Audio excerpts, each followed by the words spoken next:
लेखक शिव के भ्रमण का समय बताया है शाम को। तो 7 बजे से लेकर फिर रात्रि 9 बजे तक लक्ष्मी और दरिद्रता फिर भ्रमण कर जाते हैं। इनका एक समय निश्चित है महाराज, भ्रमण कर कर आ जाना।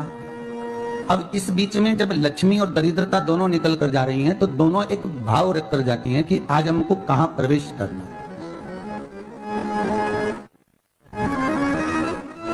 आज हमें किस जगह पर प्रवेश करना है, आज हमें कहां पहुंचना है, आज हमें किस जगह जाना है। और जिस नगर में जिस मार्ग से लक्ष्मी और दरिद्रता निकल कर जाती है, ये दोनों का जब निकलना होता है, इनको स्थान दिया गया जहां पर स्वच्छता हो, घर के दरवाजे पर रंगोली डली हुई हो, द्वार पर जल छिटा गया हो। महाराज उस द्वार पर लक्ष्मी प्रवेश करती है तो दरिद्रता भी जाने लगती है अंदर। जब दरिद्रता अंदर जाने लगती है तो लक्ष्मी उसको रोक देती है। पहले मैं देखकर आती हूं कि तेरे लिए स्थान है कि नहीं, तू यहां रुक। कुछ देर तक दरिद्रता बाहर खड़ी रहती है और लक्ष्मी जी की बड़ी बहन जब दरिद्रता बार बार अंदर जाने का प्रयास करती है तो लक्ष्मी जी कहती है, जी तू इतनी बड़ी होकर तुझे मालूम है, तू तेरा सम्मान होना चाहिए, आदर होना चाहिए, और तू अंदर चली जा और कोई तेरा सम्मान ना करे तो कितना बुरा लगेगा, इसलिए तू बाहर खड़ी है। मैं अभी आई, अंदर जाती है। और जब लक्ष्मी जी भ्रमण कर लेती हैं, अंदर प्रवेश कर कर आती हैं और प्रवेश कर कर आती हैं तो दरिद्रता पूछती है चले अंदर। तो लक्ष्मी जी कहती हैं, तुझे मालूम नहीं है क्या जी कि जिस घर में मैं प्रवेश कर जाती हूँ उस घर में फिर दरिद्रता नहीं जा सकती, क्योंकि ये तेरा वचन था, ये तेरा वचन था। अपन दोनों का जब मंगल विवाह हुआ था, मेरा विवाह जब नारायण के साथ में हुआ और तुम्हारा विवाह जब दुसाह मुनि के साथ हुआ, दरिद्रता का विवाह दुसाह मुनि के साथ हुआ, जब अपना दोनों का विवाह हुआ था तो अपन दोनों ने एक वादा करा था कि जिस घर में लक्ष्मी प्रवेश कर जाएगी उस दिन फिर दरिद्रता नहीं जाएगी, और जिस घर में दरिद्रता प्रवेश कर जाएगी उस घर में फिर लक्ष्मी नहीं जाएगी। और जब मैं अंदर देख कर आ गई हूं तो तू अंदर नहीं जा सकती, अर्थात लक्ष्मी के चरण जिस घर में पड़ेगा उस घर में फिर दरिद्रता प्रवेश नहीं कर रही। चलते चलते फिर दरिद्रता ने देखा और लक्ष्मी जी इसको लेकर गई और लक्ष्मी जी ने देखा कि इसके दरवाजे पर जल नहीं छिटा गया, इसके दरवाजे पर ना रंगोली डली है, इसका द्वार साफ नहीं हुआ,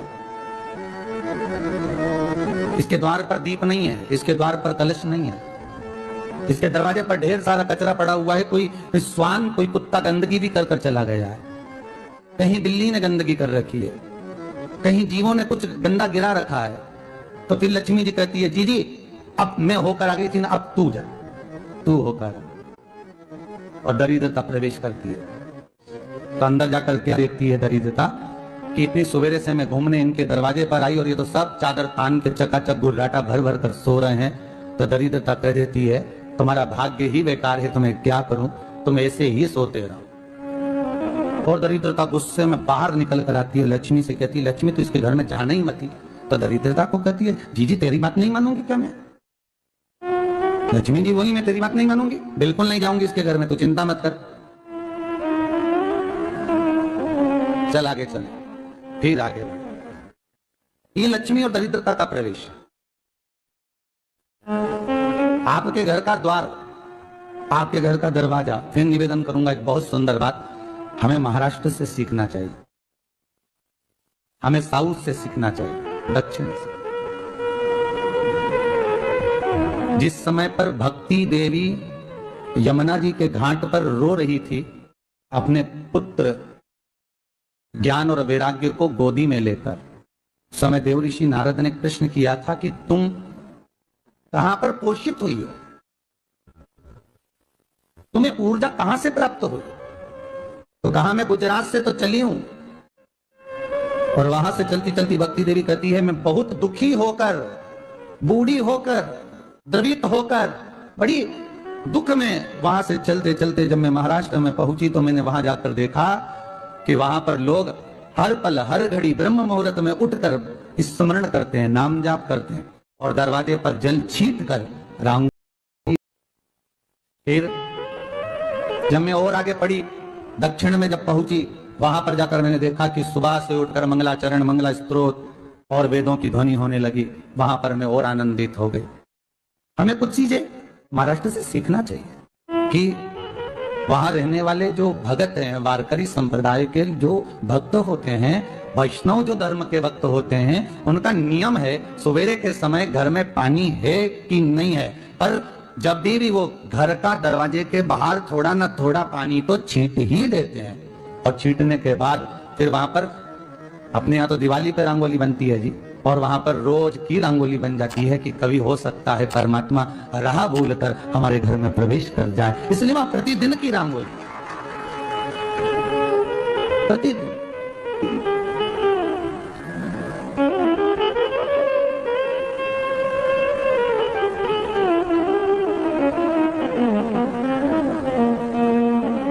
हमें सीखना चाहिए थोड़ा सा। आज के जमाने में तो बहू अपने कमरे की झाड़ू लगा ले, वही बहुत बड़ी बात हो।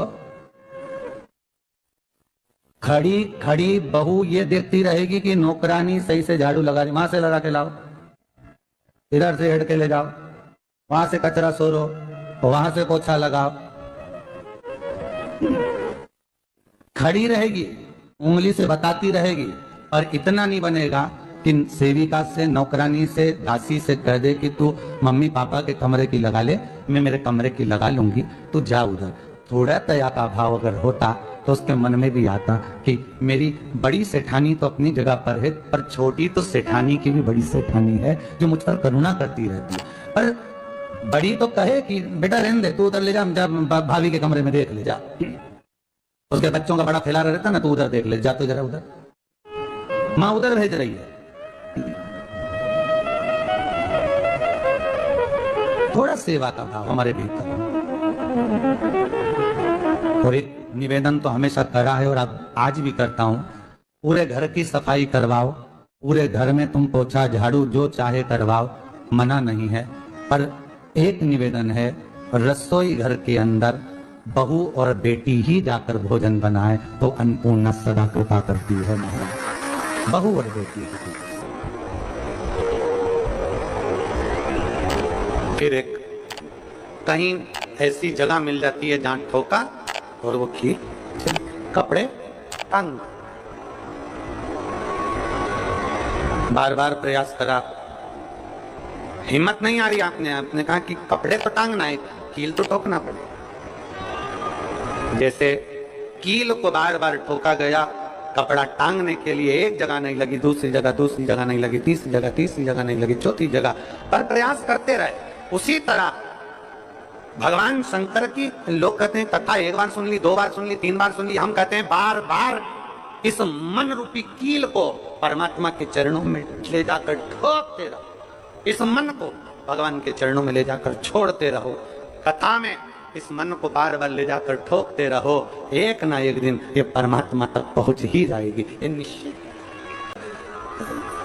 एक व्यक्ति ने अपनी गाड़ी से 25 लोगों को उड़ा दिया।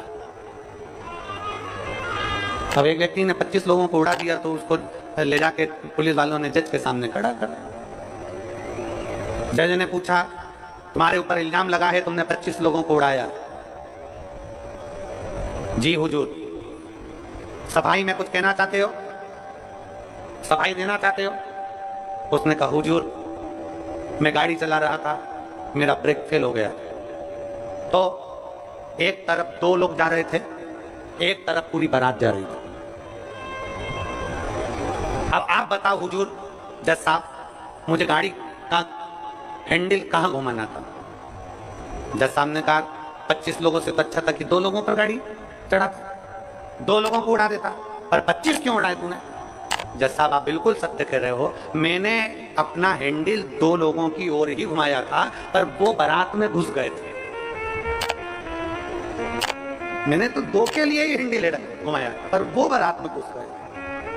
हम भी ऐसे ही हैं, हमें शिव जी को 1 लोटा जल चढ़ाना है, हमें शंकर जी का भजन करना है, हमें भगवान को भजना है, हमें कथा सुनना है। हम जाते बड़े मन से कि हमें कथा सुनना है, कथा सुनना है, कथा सुनना है, कथा सुनना है, और मालूम पड़े कथा में जाकर बैठे, कोई इधर बात कर रहा था, कोई उधर बात कर रहा था, कोई पीछे आवाज लगा रहा था, कोई कुछ नहीं, तो तुरंत जितने बैठे रहेंगे ना, तुम सबका ध्यान एकदम उसी जगह पर मन जाएगा कि कौन ने क्या बोला, कौन ने क्या कहा। अरे भाई, तुम आए कहां पर हो? भगवान शिव की कथा को सुनने के लिए। तुम आए कहां पर हो? शंकर को अपने दिल में बिठाने के लिए। और अपने चित्त को हम भटका रहे हैं, अपने चित्त को इधर उधर लेकर जा रहे हैं। वो श्रेष्ठता नहीं।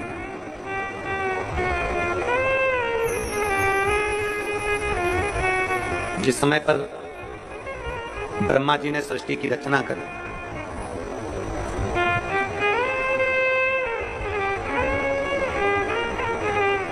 सर्वप्रथम ब्रह्मदेव सृष्टि की रचना करना प्रारंभ करते हैं और देखते हैं कि ये संपूर्ण ब्रह्मांड को मुझे अच्छा बनाना है, प्रबल बनाना है, श्रेष्ठ बनाना है, इसकी रचना करना है, इसका विस्तार करना है। उन्होंने सनकादि ऋषियों को प्रकट किया। सनत कुमारों को जब प्रकट किया, सनत कुमारों को प्रकट करते से ही सनत कुमार तो भगवान शंकर की, भगवान नारायण की भक्ति में ऐसे डूब गए कि उन्होंने सृष्टि का क्रम आगे बढ़ाया ही नहीं। उन्होंने सृष्टि को आगे बढ़ाया ही नहीं।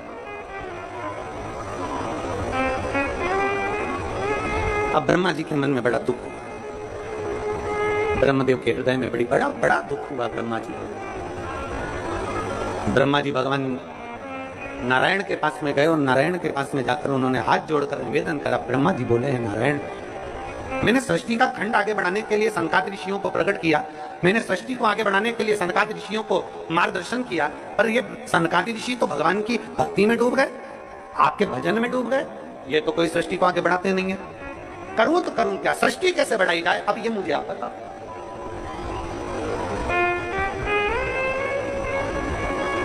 शिव कथा कहती है, जब आपको लगने लगे कि मैंने बहुत प्रयास कर लिया और अब मेरा यह कार्य नहीं हो रहा, तब उस जगह पर शिव महापुराण की कथा कहती है कि एक बार शंकर पर विश्वास कर देखो, शंकर पर भरोसा कर देखो। आप अच्छी सोच रखो, अच्छे विचार रखो। मेरा भोले बाबा ना तुम्हारे पूजन की थाली देखता है, ना तुम्हारे पूजन के वस्त्र देखता है। मेरा भोले बाबा केवल तुम्हारा निर्मल मन देखता है, केवल, और कुछ नहीं। और जो जैसी भावना लाया वो वैसा ही करता, नहीं खाली उसे लौटाया वो मन ही मन हर्षाया, और कर दिया माला माल काशी वाले, लुटा दिया काशी वाले। शिव निर्मल मन देख रहा है, शिव अच्छी सोच देख रहा है, शिव अच्छा विचार देख रहा है, शिव अच्छी दृष्टि देख रहा है, और कुछ भी नहीं देख रहा है।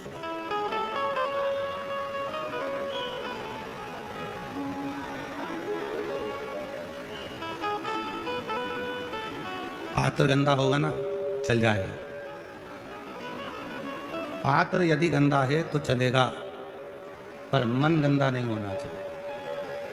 कपड़ा गंदा होगा चलेगा, पर मन गंदा नहीं होना चाहिए। थोड़ा शरीर गंदा होगा चलेगा, पर हृदय गंदा नहीं होना चाहिए। तो शिव महापुराण की कथा कर रही है, मेरे भगवान देवाधिदेव महादेव का चरित्र कह रहा है। हम आपसे कह दें कि भूखे रहना, कथा सुनना, अब भूखे रहकर तुम कथा सुन लो, तुम्हारा बीपी शुगर ऊंचा नीचा हो गया, तुम हॉस्पिटल में पड़े, महाराज जी कथा के किसको सुना? इससे अच्छा है तुम्हारा जैसा मन करे, दिल करे, फुल आनंद के साथ, फुल एंजॉय के साथ भगवान की अविरल भक्ति धारण करो। मेरा शिव तुम्हारे ऊपर करुणा करना प्रारंभ कर देगा, कृपा करना प्रारंभ। दिखावा कर कर भगवान को कभी नहीं पाया जा सकता। शिव को दिखावे से कभी प्राप्त नहीं कर सकते। उसको केवल प्राप्त किया जा सकता है तो निर्मल मन से। आप कैसे हो, क्या दे रहे हो, कितना दे रहे हो, वो भी शिव नहीं दे। मैं शंकर भगवान को 1000 लीटर दूध से स्नान कराऊंगी, भगवान ने तो नहीं कहा कि तू करा। मैं 108 बेलपत्र शंकर भगवान को चढ़ाऊंगी, भगवान ने ये भी नहीं कहा। भगवान तो कहते हैं एक बेलपत्र मुझे चढ़ा, ये भी ना मिले तो मेरी चढ़ी हुई बेलपत्र उठा ले, धो ले, वापिस चढ़ा दे। भगवान कह रहे, पर शिव जी कह रहे हैं कि कोई कहे कि शिव ने इतना कहा, ना ना ना, वो उसको कुछ नहीं चाहिए, उसको तो केवल तुम्हारा हृदय मन चित्त। एक कथा आती है, एक बहुत घने जंगल में चिड़िया रहती थी, छोटी सी चिड़िया थी। उसी घने जंगल में जहां चिड़िया रहती थी, उसी घने जंगल में एक शंकर का शिवालय था, कोटला बना है, शिवलिंग रखा है।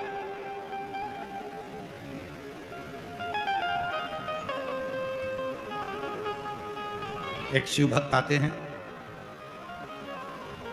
शिव जी को स्नान कराते हैं, पूजन करते हैं, चले जाते। वो चिड़िया रोज देखती है कि कोई शंकर जी के मंदिर में, शिवालय में आता है, जल चढ़ाता है, चलेगा।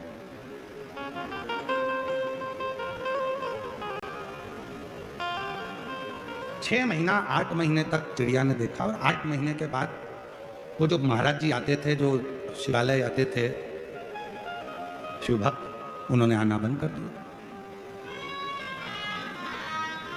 अब वो नहीं आ रहा। चिड़िया ने विचार करा, शंकर जी के मंदिर में कोई भी नहीं आता, जल भी नहीं चढ़ता, क्यों ना मैं जल चढ़ाऊं। अब चिड़िया नदी में जाती, 2 बूंद पानी अपनी चोंच में भर लेती और शिव जी पे लाकर चढ़ा देती।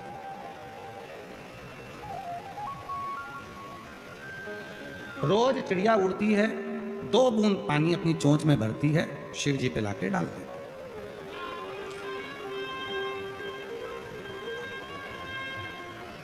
अब आप इस कथा पर थोड़ा ध्यान देना। दो लोग कहते हैं 1000 लीटर दूध चढ़ाऊंगी, कोई कहता है 108 बेलपत्र चढ़ाऊंगा, कोई कहता है इतना जल चढ़ाऊंगा, कोई कहता है मैं 200-500 लोटा जल चढ़ाऊंगी। नहीं, शिव शिव शिव शिव। 2 बूंद चिड़िया जल लेकर आती थी और 2 बूंद जल शिव जी पे छोड़ देती, चोंच में भरकर लाती, छोड़ देती। समय बीत गया, खूब समय निकल गया, चिड़िया रोज का नियम करती। अब बहुत तेज गर्मी पड़ी, नदी सूख गई, तालाब सूख गए, बावड़ी सूख गई, कुएं सूख गए। जंगल में लकड़ी आपस में घिसती है तो आग लग जाती है और पूरा जंगल जलने लगता है। चिड़िया के मन में आया कि मैं शंकर जी को पानी कहां से लाकर चलाऊं, मेरा तो नियम टूट रहा। नदी सूख चुकी है, तालाब में पानी नहीं है, मैं पानी लाऊं तो लाऊं कहां से।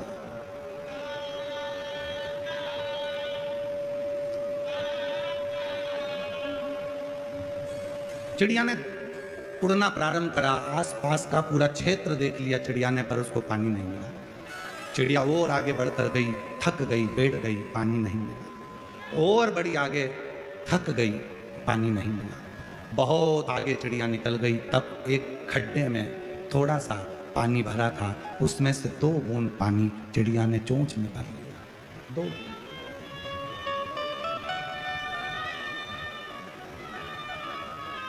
2 बूंद पानी चिड़िया ने अपनी चोंच में भरा, लेकर आ रही थी, खुश थी, आज शिव जी को जल चढ़ाऊंगी। और चोंच में पानी भरकर जैसी चिड़िया आ रही थी, आते आते आते आते एक जगह पर रुकी तो देखा जंगल में आग लगी हुई थी, सारे जानवर भाग रहे थे, सारे।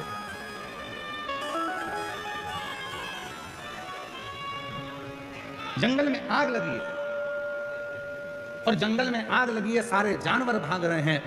चिड़िया ने देखा इतनी तेज आग लगी है, पानी शिव जी को चढ़ाना है, बहुत समय के बाद मिला है, पर एक काम करती हूँ, आज मैं आग को बुझा देती हूँ। और चिड़िया ने अपनी चोंच में से 2 बूंद पानी आगी पर डाला।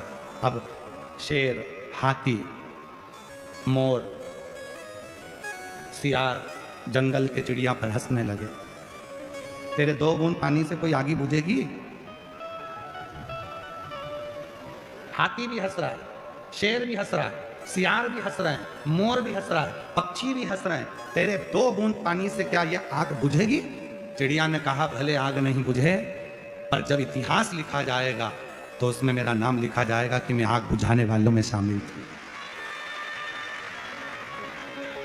जब इतिहास लिखा जाएगा तो मेरा नाम लिखा जाएगा कि मैं आग बुझाने वालों में शामिल थी, आग लगाने वालों में नहीं, और ना आग देखकर भागने वालों में, मैं आग बुझाने वालों में शामिल। भले मेरे पास जो था मैंने वो दिया।